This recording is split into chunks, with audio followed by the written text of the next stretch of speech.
Okay, so we'll take these number 2 band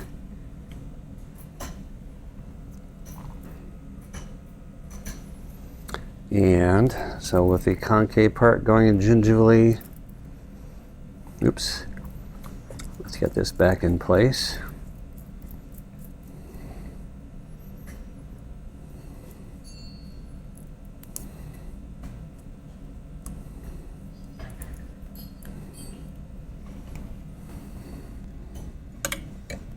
Make sure it's in the embrasure. So again, you see here it's still trying to look by direct vision and you can't see anything. So if you look in the monitor, you'll see what I'm seeing in the mirror. That'll help you see a little bit more. Okay, so now we're getting it through that contact.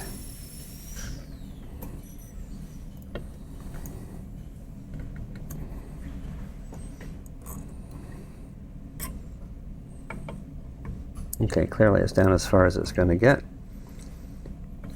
With the number 2 band, of course, the bumps go down close to the gingiva. Okay.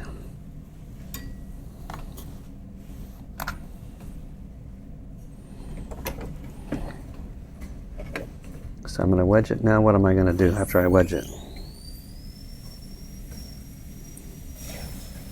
What am I going to do after I wedge it? What's the next step? What's the next step? Amalgam. Nope. Burnishing. Remember? Yeah, so burnish the matrix band against the contact with the adjacent tooth.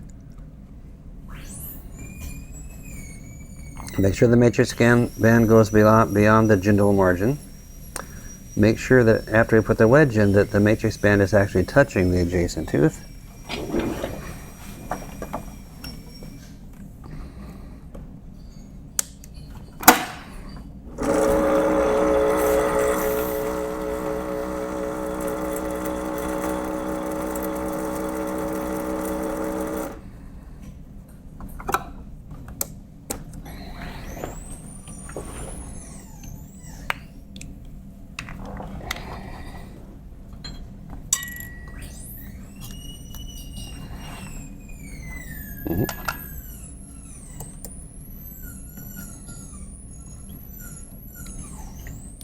So you were being a little bit gentle when you were packing it. Uh-oh.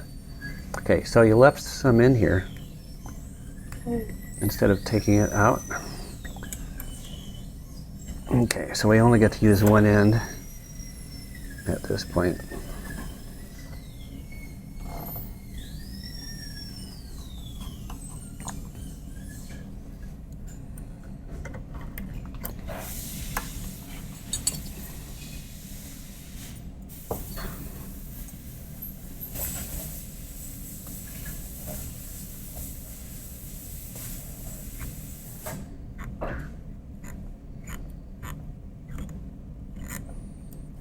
Make sure you get into these corners between the prep and the matrix band.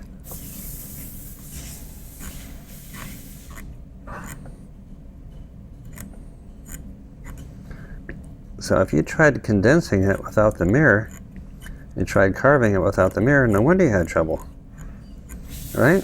How are you supposed to be able to do this without the mirror? Now, the mercury has risen to the top, so we're going to scrape off the mercury rich layer and then put some more in.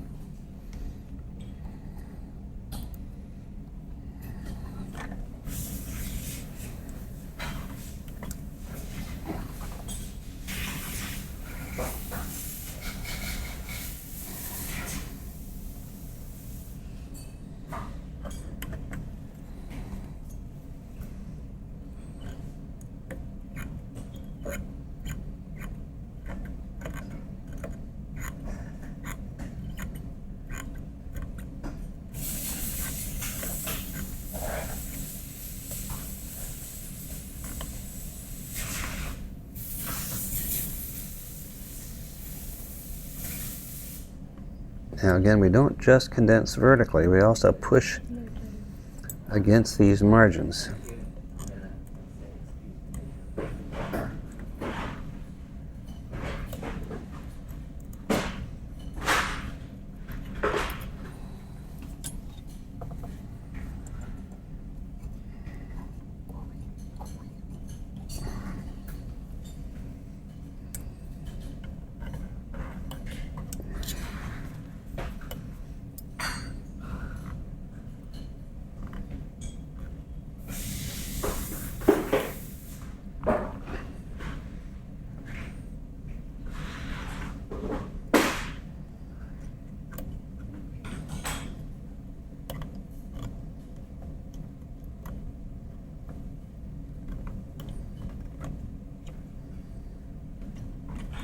So we can start to get the shape of the prep, start to get some of the anatomy, even before we carve it.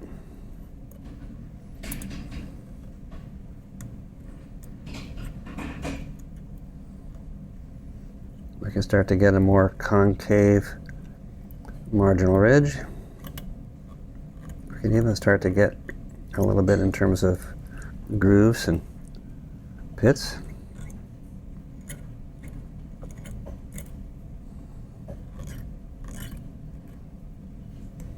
I'm pushing against the margin and I'm letting the amalgam slide off. I'm pushing the amalgam off.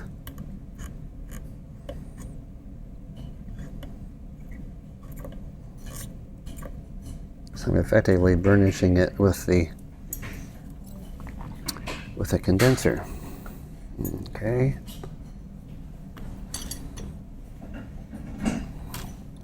Thought I had the. There it is. Now, yeah. So now, watch what I'm going to do now. I'm going to come down from the lingual cusp ridge and down from the buccal cusp ridge. So I'm carving the top of the marginal ridge downward from both sides. Then I'm going to carve the occlusal embrasure against the matrix band. Finish it when we remove the matrix band. Then I'm going to make a pit inside the marginal ridge with the grooves coming down parallel to the marginal ridge, not crossing the marginal ridge, parallel to the marginal ridge. Then I can, if I had the matrix band gone, I could do the inside of the marginal ridge a little bit. Now when I carve from this pit to this pit over here, I want to make sure that I'm keeping the end of the instrument in the middle of the isthmus. So don't let the end of the instrument get too close to the margin or you weaken the amalgam at those margins. That's what you did.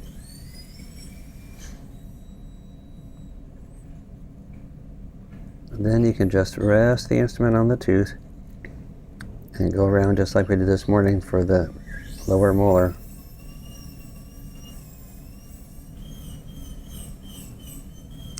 Now we're getting pretty well adapted margins all the way around here. And the final part we're going to do when we take the matrix band down.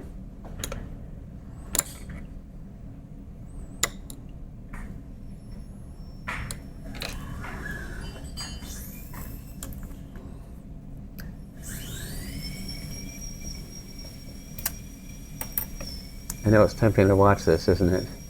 Don't forget you've got work to do too. Okay, good.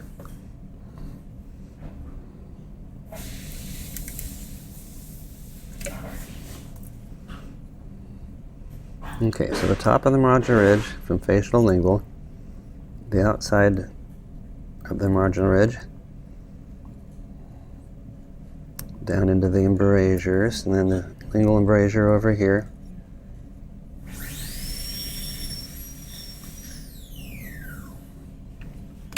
We can check to see how the dental margin looks.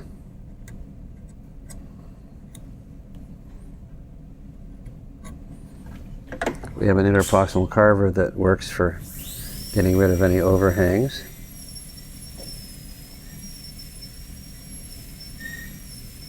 So now I've got the occlusal embrasure looking pretty nice.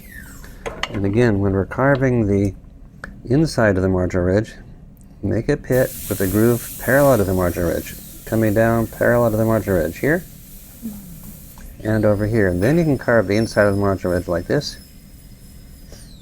down into that pit. And then go from this pit over to this one. But notice I'm keeping the central groove very carefully placed so it's between the two margins. So this is basically the anatomy we're looking for. So we have a nice marginal adaptation. It's obvious that we don't have any excess at any of the margins. We don't have deficiencies at any margins. If I take some floss and go through that contact, that little edge will go away, and then we'll be fine. Okay, so that's the process. Okay? Yeah. All right.